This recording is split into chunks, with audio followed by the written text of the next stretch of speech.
மல்லி சீரியலில் நம்ம தேவசானா சொன்னாங்க இல்லையா, மல்லி இந்த கேஸை ஜெயிக்கிறது ஒன்றும் அவ்வளோ ஈஸியான விஷயம் இல்லை. நமக்கு ஒரு முக்கியமான ஆதாரம் தேவை. என்னன்னா, இப்போது விஜயை எப்படி ஜெயிலுக்கு அனுப்பிச்சாங்க, ரஞ்சிதா கோர்ட்டில் ரேணுகாவை கொன்னது விஜய் மாமா தான் அப்படின்னு ஒரு ஸ்ட்ராங்கான எவிடன்ஸாக ரஞ்சிதா சொன்னான். அதனால தான் விஜயை தூக்கி ஜெயிலில் போட்டாங்க. ஏன்னா விஜய் தான் கொலை பண்ணியிருக்காரு, நேரில் பார்த்த சாட்சி இருக்குது அப்படின்னு. ஆனால் நாம் இந்த கேஸை மேல்முறையீடு பண்ண போகிறோம். அப்படி மேல்முறையீடு பண்ணும்போது விஜய் இந்த கொலையை பண்ணல அப்படின்னு சொன்னோம்னா, அப்போது விஜயை கொலை பண்ணனா அந்த ரேணுகாவை கொலை பண்ணது யார் அப்படின்னு நமக்கு ஃபேவராக ஒருத்தவங்க சாட்சி சொல்லணும்.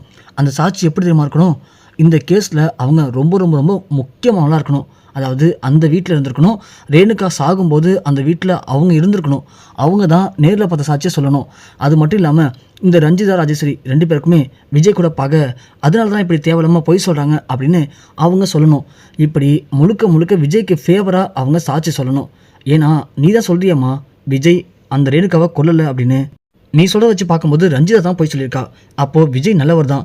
விஜய் நல்லவர்னா கண்டிப்பாக அந்த குடும்பத்தில் யாராவது ஒருத்தவங்களுக்காவது நல்ல மனசு இருக்கும்ல, அவங்க நேரில் பார்த்துருப்பாங்களே, ஆமாங்க விஜய் கொல்லலை, விஜய் நல்லவர் அப்படின்னு ஒருத்தவங்க சாட்சி சொன்னால் போதும், இந்த கேஸை நாம் ஒன்று உடச்சி எடுத்துடலாம். அப்புறம் நீ ஆசைப்பட்ட மாதிரி விஜய் வெளியே வந்துடுவார். அப்புறம் அந்த கதேசன் இருக்கிற உன் குழந்தை வெண்பாவை நான் மீட்டு கொடுத்துருவேன். எனக்கு தேவை ஒரு ஆதாரம் தான். உங்கள் குடும்பத்தில் அப்படி யாராவது இருக்காங்களா, உங்களுக்காக சாட்சி சொல்லுவாங்களா, சொல்லுங்கள் மல்லி. இல்லை மேடம், அது அப்படின்னு யோசிச்சுட்டு, மேடம் அந்த குடும்பத்தில் ஒருத்தர் இருக்கார் மேடம், அவர் பேர் மனோகர். அவர் ரஞ்சிதாவுக்கு அப்பா. அவர் மட்டும்தான் மேடம் அந்த குடும்பத்திலே ரொம்ப வெகுளி.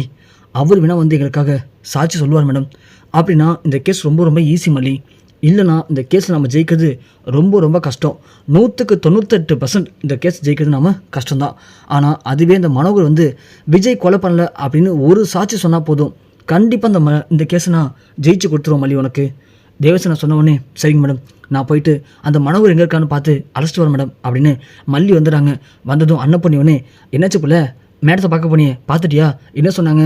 ஒன்றில் பிரிமா, அவங்க இப்போது நமக்கு விஜய்க்கு ஃபேவராக சாட்சி சொல்கிறதுக்கு அந்த மனோகர் அண்ணன் இருக்கார்ல அவரை கேட்குறாங்க. மனோகர் அண்ணா இப்போ எங்கே இருக்காருன்னு தெரில, அவர் மட்டும் விஜய் கொலை பண்ணலை, ரேணுகா உடம்பு சரியாமல் இருந்தால் செத்து போனான் அப்படின்னு ஒரு சாட்சி சொன்னால் போதும் பிரிமா, கண்டிப்பாக விஜய் வெளியே கொண்டு வந்துடலாமா. இப்போது அந்த மேடம் சொல்லிட்டாங்க. அப்புறம் என்ன போல கவலையை விடு, கண்டிப்பாக விஜய் தம்பி வெளியே வந்துடுவார். ஐயோ பெரியமா, நான் இப்போ தானே சொன்னேன் உங்கள்கிட்ட தெளிவாக, அதுக்கு மனோகர் அண்ணா சாட்சி சொல்லணும் அப்படின்னு. ஆனால் மனோகர் அண்ணா இப்போ எங்கே இருக்காரு, என்ன பண்ணுறான்னு எப்படி பெரியமா கண்டுபிடிக்கிறது? மனோகர் அண்ணனை பார்த்து ரொம்ப ஆச்சு பெரியமா, அவர் என்ன பண்ணுறாரு எங்கே இருக்காருன்னு ஒன்றுமே தெரியல பெரியமா. அப்படியா, அது வேற இருக்கா? மனோகரே மனோகரே மனோகரே. புள்ள மல்லி, எனக்கு இப்போ தான் புள்ள தோணுது. என்ன பெரியமா? இல்லை புள்ள, என் ஃப்ரெண்டு இருக்கல கற்பகம், அதான் அந்த கோழிக்கடை வச்சுருப்பாளே பெரியமா, என்ன விஷயம்னு சொல்லுங்கள் பெரியமா. இல்லை புள்ள, அந்த கற்பகம் ஒரு 5-6 மாதத்துக்கு முன்னாடி மனோகரை எங்கேயோ பார்த்துதா என்கிட்ட சொன்னா புள்ள. எனக்கு நல்லா ஞாபகம் இருக்குது, நான் தான் தட்டி விட்டாங்களே, அந்த மனோகர் எங்கே போனால் எனக்கு என்னடி அப்படின்னு. இப்போ தான் புள்ள ஞாபகத்து வருது பெரியமா. இது ஃபஸ்ட்டே சொல்ல வேண்டியதான் பெரியமா, நீங்கள் சீக்கிரம் போங்க, கற்பகத்தை போய் நேரில் பாருங்கள், பார்த்து மனோகர் அண்ணனை அவங்க எங்கே பார்த்தாங்கன்னு விசாரிங்க பெரியமா. மனோகர் அண்ணன் மட்டும் கிடச்சிட்டாருன்னு வச்சுங்களேன், இந்த கேஸை ஈஸியாக உடச்சிடலாம் பெரியமா. விஜய் வெளியே வந்துடுவார். வெண்பா நம்ம வீட்டுக்கே கொண்டு வந்துடலாம் பெரியமா. இல்லைனா அவங்க வெண்பா அடைச்சிட்டு லண்டன் போயிட்டாங்கன்னா அப்புறம் ரொம்ப கஷ்டமாக போயிடும் பெரியமா. புள்ள இரு புள்ள, கொஞ்சம் பொறுமையாரு, நான் இப்பயே போகிறேன், போய் கற்பகத்தை பார்க்குறேன், கற்பகத்தை பார்த்து எல்லா விஷயத்தையும் கேட்டு தெரிஞ்சுட்டு வரேன், விடு புள்ள அப்படின்னு அண்ணன் பொண்ணி கற்பகத்தை பார்க்க போகிறாங்க. கற்பகம் வீட்டில் இல்லை, கற்பகத்துக்கு கால் பண்ணுறாங்க. நான் பக்கத்தில் இருக்க கோயிலுக்கு வந்திருக்கேன் அண்ணன் பொண்ணி. சரி கற்பகம், நீ அங்கேயே நான் வரேன்னு சொல்லிட்டு அண்ணன் பொண்ணி உடனே கிளம்பி கோயிலுக்கும் போகிறாங்க. கோயிலுக்கு போன உடனே அண்ணன் பொண்ணியை பார்த்த கற்பகம், அண்ணன் பொண்ணி என்ன நல்லா இருக்கியா, என்ன தெரிஞ்சப்புன்னு இந்த பக்கம் காத்தடிச்சிருக்கு, அதுவும் என்னை தேடி வீட்டுக்கெலாம் போயிருக்க, இங்கே வர என்னாச்சு அண்ணன் பொண்ணி, காரியம் இல்லாமல் எதையும் பண்ண மாட்டியே. கற்பகம் அதெல்லாம் விடு, ஒரு முக்கியமான விஷயம் இங்கே உட்கார சொல்கிறேன், சொல்லு அண்ணன் பொண்ணி. இல்லை, ஒரு 5-6 மாதத்துக்கு முன்னாடி அதான் என் ரிலேஷன் மனோகரை பார்த்தேன்னு நீ சொன்னல, அவர் எங்கே பார்த்த, என்ன பண்ணிட்டு இருந்தார் சொல்லு கற்பகம். அனுப்பண்ணி, நான் அப்போ சொல்லும்போது என்னமோ எனக்கு இது ரொம்ப முக்கியமா, எனக்கு தேவையான்னு சொல்லி எனக்கு கடுப்படிச்சிட்டு போனேன், இப்போ கேட்குறேன். ஐயோ கற்பகம், அப்போது அவன் எனக்கு தேவையில்லவனா இருந்தான், இப்போது அவன் உதவி எனக்கு தேவைப்படுது. அவன் சொல்ல போகிற ஒரு வார்த்தை என் குடும்பத்தையே பெருசாக காக்க போகுது. சொல்லு கற்பகம், அவர் எங்கே பார்த்த? இல்லை அன்னபூர்ணி, நீ நினைக்கிற மாதிரி நான் ஒன்றும் அவரை கடையிலையோ வீட்லேயோ பார்க்கல, கோயிலில் தான் பார்த்தேன். கோயிலில் சாமியாராக இருந்தார். இப்போது எந்த கோயிலில் எந்த இடத்துல சாமியாக இருக்காருன்னு யாருக்கு தெரியும் அன்னபூர்ணி? கற்பகம் என்ன சொல்கிற? ஆமாம் அன்னபூர்ணி, அவரை சாமியார் தான் பார்த்தேன். குறி சொல்லிட்டு இருந்தார். அவரை பார்க்கவும் அப்படியே உங்கள் மனோகர் மாதிரி இருக்குன்னு தான் அவர்கிட்ட பேச்சு கொடுத்தேன். அவர் மனோகரே தான். குடும்ப வாழ்க்கை பிடிக்கலன்னு சொல்லி இப்படி துறவியாக வந்துட்டேன்னு சொன்னார். அதனால தான் உனக்கு கால் பண்ணேன். நீ அப்போதைக்கு அதை பற்றி எதுவும் கேட்காம கண்டுக்காம ஃபோன் வச்சுட்ட. நானும் சதான் போன்னு சொல்லி வந்துட்டேன். ஐயோ கற்பகம், இப்போ அவர் எனக்கு தேவை கற்பகம். அவரை நீ எந்த கோயிலை பார்த்தா ஞாபகம் இருக்கா? அதுவா, பக்கத்து ஊரில் ஒரு மாரியம்மன் கோயில் இருக்குல்ல, அங்கே தான் அவரை பார்த்தேன். நீ வேணா அங்கே போய் கேட்டுப்பாரு அப்படின்னு இந்த கற்பகம் சொல்லிட்டு கிளம்பிடுறாங்க. இன்னொரு பக்கம் அன்னபூர்ணி உடனே கிளம்பி அந்த கோயிலுக்கும் போகிறாங்க. அங்கே போயிட்டு விசாரிக்க, ஆமாம் ஒருத்தர் இருந்தார் மனோகர்னு சொல்லி சாமியார். அவர் அப்பப்போ இங்கே வருவார். அவர் இது இல்லாமல் இன்னும் 2 3 கோயிலுக்கு போவார்.